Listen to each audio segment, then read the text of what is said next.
करता है बाबा हम पास तेरे उड़ आए, पास तेरे उड़ आए।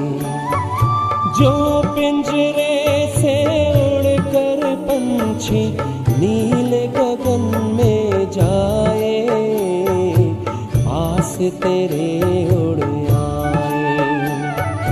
जी करता है बाबा हम पास तेरे उड़ आए। ओम शांति। आज 6 फरवरी 69 की मुरली है। टाइटल है महिमा सुनना छोड़ो, महान बनो। सभी याद की यात्रा में बैठे हो। पढ़ाई का सार तो समझ में आ गया।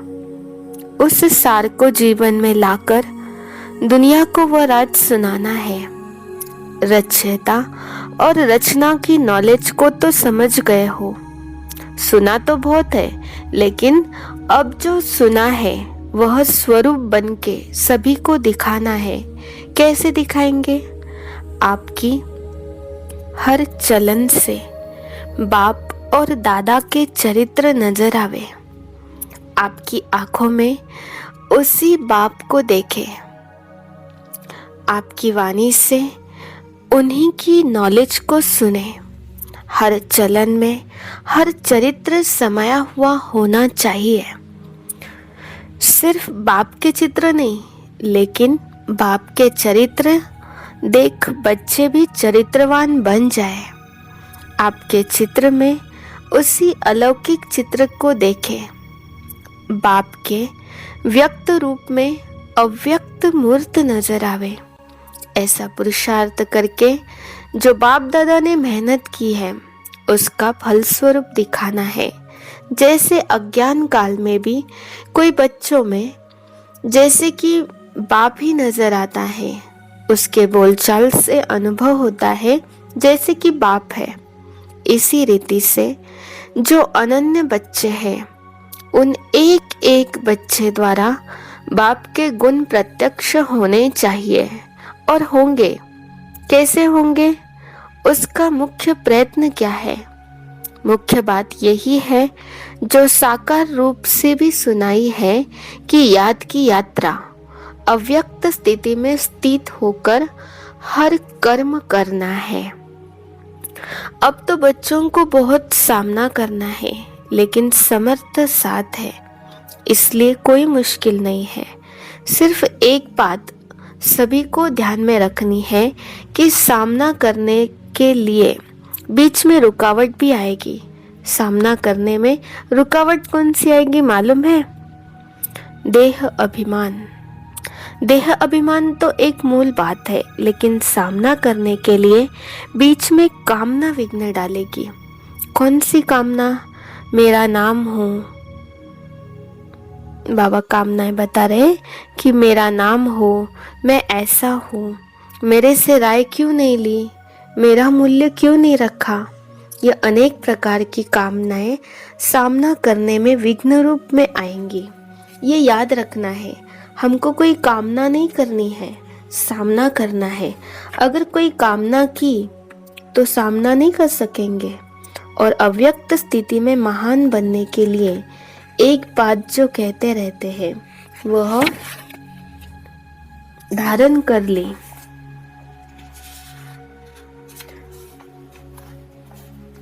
तो बहुत जल्दी और सहज अव्यक्त स्थिति में स्थित हो जाएंगे। वो कौन सी बात? हम अभी मेहमान हैं, क्योंकि आप सभी को भी वाया सूक्ष्म होतन होकर घर चलना है। हम मेहमान हैं, ऐसा समझने से महान स्थिति में स्थित हो जाएंगे। मेहमान के बजाय जरा भी एक शब्द में अंतर कर लिया तो गिरावट भी आ जाएगी। वो कौन सा शब्द है? मेहमान समझना है, लेकिन महिमा में नहीं आना है। अगर महिमा में आ गए तो मेहमान नहीं बनेंगे। मेहमान समझेंगे तो महान बनेंगे। है जरा सा अंतर मेहमान और महिमा।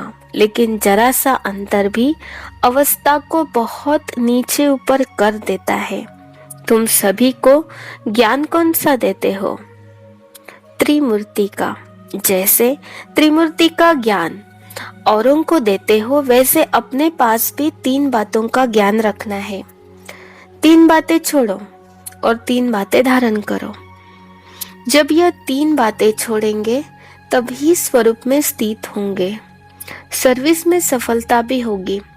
बताओ कौन सी 3 बातें छोड़नी है जो सर्विस में विघ्न डालती है? एक तो कभी भी कोई बहाना नहीं देना, दूसरा कभी भी किसके सर्विस के लिए कहलाना नहीं, कभी भी किसी से सर्विस के लिए कहलाना नहीं, तीसरा सर्विस करते कभी मुरझाना नहीं। बहाना, कहलाना और मुरझाना, ये 3 बातें छोड़नी है। और फिर कौन सी 3 बातें धारण करनी है? त्याग, तपस्या और सेवा, ये 3 बातें धारणा में चाहिए। तपस्या अर्थात याद की यात्रा, और सर्विस के बिना भी जीवन नहीं बन सकती। इन दोनों बातों की सफलता त्याग के बिना नहीं हो सकती। इसलिए 3 बातें छोड़नी है और 3 बातें धारण करनी है। अगर इन तीनों बातों की धारणा हुई तो क्या बन जाएंगे? जो आपका गायन है ना, वही स्वरूप बन जाएंगे। यहाँ आबू में भी आपका गायन है। किस रूप में और कौन से रूप में यादगार है? तपस्या के साथ साथ और भी कोई मुख्य रूप यादगार है? जिन्होंने देलवाड़ा मंदिर ध्यान से देखा होगा उन्हें याद होगा। जैसे तपस्वी है तो त्रिनेत्री भी है, त्रिनेत्री के साथ साथ याद त्रिमूर्ति की है। तो जैसे यादगार है त्रिनेत्री का, ऐसा बनना है। तीसरा नेत्र कौन सा है? ज्ञान का। ज्ञान का तीसरा नेत्र ही यादगार के रूप में दिखाया है, तपस्वी और त्रिनेत्री। तीसरा नेत्र कायम होगा तभी तपस्वी बन सकेंगे। अगर ज्ञान का नेत्र गायब हो जाता है तो तपस्या भी नहीं रह सकती। इसलिए अब त्रिमूर्ति शब्द को भी याद करके धारणा में चलेंगे तो वो बन जाएंगे। जो शक्तियों का गायन है, जो प्रभाव है, वह देखने में आएगा। अभी गुप्त है। अभी तक शक्तियां गुप्त क्यों है? क्योंकि अभी तक अपने स्वमान, अपनी सर्विस और अपनी श्रेष्ठता अपने से ही गुप्त है। अपने से ही गुप्त होने के कारण सृष्टि से भी गुप्त है। जब अपने में प्रत्यक्षता आएगी तब सृष्टि में भी प्रत्यक्षता होगी। अभी शिवरात्रि का जो पर्व आ रहा है उनको और धूमधाम से मनाना है, बड़े उमंग और उल्लास से परिचय देना है, क्योंकि बाप के परिचय में बच्चों का परिचय भी आ जाता है। बच्चे बाप का परिचय देंगे तो बाप फिर अव्यक्त में बच्चों का परिचय, बच्चों का साक्षात्कार आत्माओं को कराते रहेंगे। तो इस शिवरात्रि पर कुछ नवीनता करके दिखानी है। क्या नवीनता करेंगे? अब तक जो भाषण किए हैं वो यथा योग्य, यथा शक्ति तो करते रहते हो, लेकिन अब खास शक्ति रूप से भाषण करने हैं। शक्ति रूप का भाषण क्या होता है? ललकार करना है। क्या ललकार करेंगे? और ही जोर शोर से समय की पहचान दो और उन्हों को बार बार सुनाओ कि यह बाप का कर्तव्य अब जास्ती समय नहीं है। कुछ तो हाथ से गवा दिया, लेकिन जो कुछ थोड़ा समय रहा है उनको भी गवा नहीं दो। ऐसे फोर्स से समय की पहचान दो।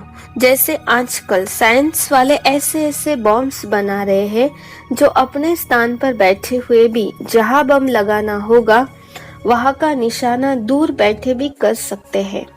तो साइंस की शक्ति से तो श्रेष्ठ साइलेंस है ना।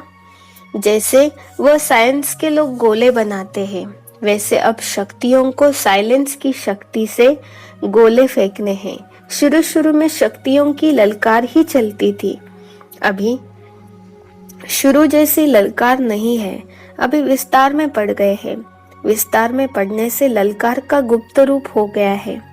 अभी फिर से बीज रूप अवस्था में स्थित होकर ललकार करो। उस ललकार से कईयों में बीज पड़ सकता है, लेकिन बीज रूप स्थिति में स्थित रहेंगे तो अनेक आत्माओं में समय की पहचान और बाप की पहचान का बीज पड़ेगा। अगर बीज रूप स्थिति में स्थित न रह सिर्फ विस्तार में चले गए तो क्या होगा? ज्यादा विस्तार से भी वैल्यू नहीं रहेगी, व्यर्थ हो जाएगा। इसलिए बीज रूप स्थिति में स्थित होकर बीज रूप की याद में स्थित हो, फिर बीज डालो, फिर देखना यह बीज का फल कितना अच्छा और सहज निकलता है। अभी तक मेहनत जास्ती की है, प्रत्यक्ष फल कम है। अभी मेहनत कम करो, प्रत्यक्ष फल ज्यादा दिखाओ। स्नेह तो सभी का है ही, लेकिन स्नेह का स्वरूप भी कुछ दिखाना है। यूँ तो सदैव इस स्थिति में रहना चाहिए, लेकिन खास शिवरात्रि तक हर एक बच्चे को ऐसा समझना चाहिए जैसे शुरू में आप बच्चों की भट्टी के प्रोग्राम चलते थे। इसी रीति से हर एक को समझना चाहिए। शिवरात्रि तक हमको याद की यात्रा की भट्टी में रहना है, बिल्कुल अव्यक्त स्थिति में स्थित रहना है। अपनी चेकिंग करके ध्यान रखो, फिर इस अव्यक्त स्थिति का कितना प्रभाव निकलता है। मुश्किल नहीं है, बहुत सहज है। कारोबार में आते हुए भी भट्टी चल सकती है। यह तो आंतरिक स्थिति है, आंतरिक स्थिति का प्रभाव जास्ती पड़ता है। अभी अमृत वेले मुलाकात करते हो? अभी तक ऐसा वायुमंडल नहीं पहुंचा है। अब तक मधुबन वालों ने भी स्नेह का सबूत नहीं दिया है। चारों ओर से बहुत कम बच्चे हैं जिन्होंने स्नेह का सबूत दिया है। बाप का बच्चों से कितना स्नेह था। स्नेह का सबूत प्रैक्टिकल में कितना समय दिया, क्या दिया था याद है? खास अपनी तबीयत को भी न देखकर क्या सबूत दिया था? अपनी शारीरिक स्थिति को न देखते भी कितना समय खास सर्च लाइट देते थे, कितना समय स्नेह का सबूत दिया। आप कहते थे शरीर पर इफेक्ट आता है, लेकिन बाबा ने अपने शरीर को देखा, यह स्नेह का सबूत था। अब बच्चों को भी रिटर्न में स्नेह का सबूत देना है। जो कर्म करके दिखाया वही करना है। अमृत वेले जैसे साकार रूप में करके दिखाया वैसे ही बच्चों को करना चाहिए। नहीं तो अब यह रिजल्ट देखी है। इस बात में अपने दिल को खुश कर लेते उठे और बैठे, लेकिन वह रूहाब शक्ति स्वरूप की स्मृति नहीं रहती। शक्ति स्वरूप के बदले क्या मिक्स हो गया है? सुस्ती। तो सुस्ती मिक्स होने से मुलाकात करते हैं, लेकिन लाइन क्लियर नहीं होती। इसलिए मुलाकात से जो अनुभव होना चाहिए वह नहीं कर पाते हैं, मिक्सचर है। यहाँ शुरू करेंगे तो मधुबन वासियों को देख सब करेंगे। मधुबन निवासी जो खास स्नेही है उनको खास सैक्रिफाइस बलिदान करना है। स्नेह में हमेशा सैक्रिफाइस किया जाता है। अच्छा, ओम शांति।